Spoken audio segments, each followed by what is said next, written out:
Hello বন্ধুরা, কেমন আছেন সবাই? আশা করি সকলেই খুব ভালো আছেন। আজ আমি বলবো মাত্র একদিনের মধ্যেই কাশি বন্ধ করার খুব সহজ একটি প্রাকৃতিক ঘরোয়া উপায়, যেটির ব্যবহারে আপনার কাশি সম্পূর্ণই সেরে যাবে। বন্ধুরা, এই হঠাৎ যখন তখন বৃষ্টি এবং নিম্নচাপ, ছাতা খোলার আগেতেই বা মাথা ঢাকা দেবার মতন আশ্রয় পাবার আগে শরীর ভিজে একসা, ঘামে ভেজা আর বৃষ্টিতে ভেজা জামা গায়ে শুকিয়ে ঠান্ডা গরমে জ্বর প্রকোপ সর্দি যেমন বাড়ছে, তেমনই পাল্লা দিয়ে বেড়ে চলেছে শুকনো কাশি। কথা বলতে গেলেই গলা সুরসুর করছে, এমনকি রাত্রে শোবার সময় আরও বেশি করে কাশি হচ্ছে। কিন্তু সবসময় হাতের কাছে ঔষধ বা ডাক্তারখানায় যাওয়া হয়ে ওঠে না। তাই আমাদের সবার উচিত টুকিটাকি শারীরিক সমস্যার কিছু ঘরোয়া উপায় জেনে রাখা। চলুন এবার জেনে নিই কি এমন কাশি সারানোর ঘরোয়া উপায়, যেটির একদিন ব্যবহারে কাশি সেরে যাবে। তার জন্য প্রথমে 1 গাঁট আদা নেবেন। তারপর হাতের আঙুলের 1 গিরে মাপ করে কেটে নিয়ে প্রথমে খোসাটি ছাড়িয়ে নেবেন।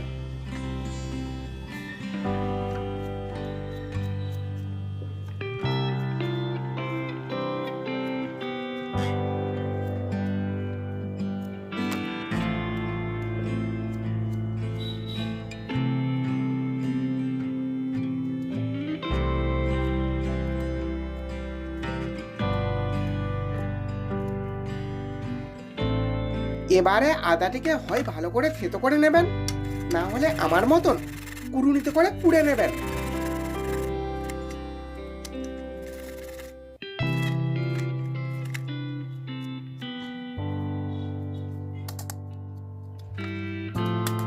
এখন এখানে সেই আদাটি বেশ ভালো করে কুড়া হয়ে গেছে।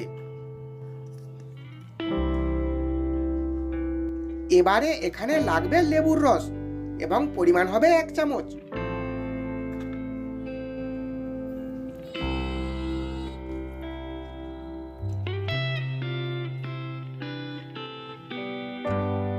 এরপর এর সাথে দিতে হবে মধু এবং পরিমাণ হবে লেবুর রসের সমান, অর্থাৎ এখানেও 1 চামচ।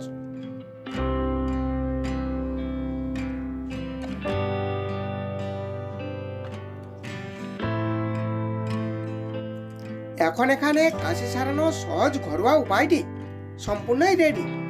এবার বলবো এটি কখন কিভাবে খেতে হবে। এটি খেতে হবে সকালে খালি পেটে একবার, দুপুরে খাবার 30 মিনিট আগে একবার এবং রাত্রে ঘুমানোর আগে আর একবার। কাশি সারানোর জন্য এই উপায়টি অত্যন্তই কার্যকর। এটির ব্যবহারে প্রথম দিনেই অনেক তফাৎ বুঝতে পারবেন।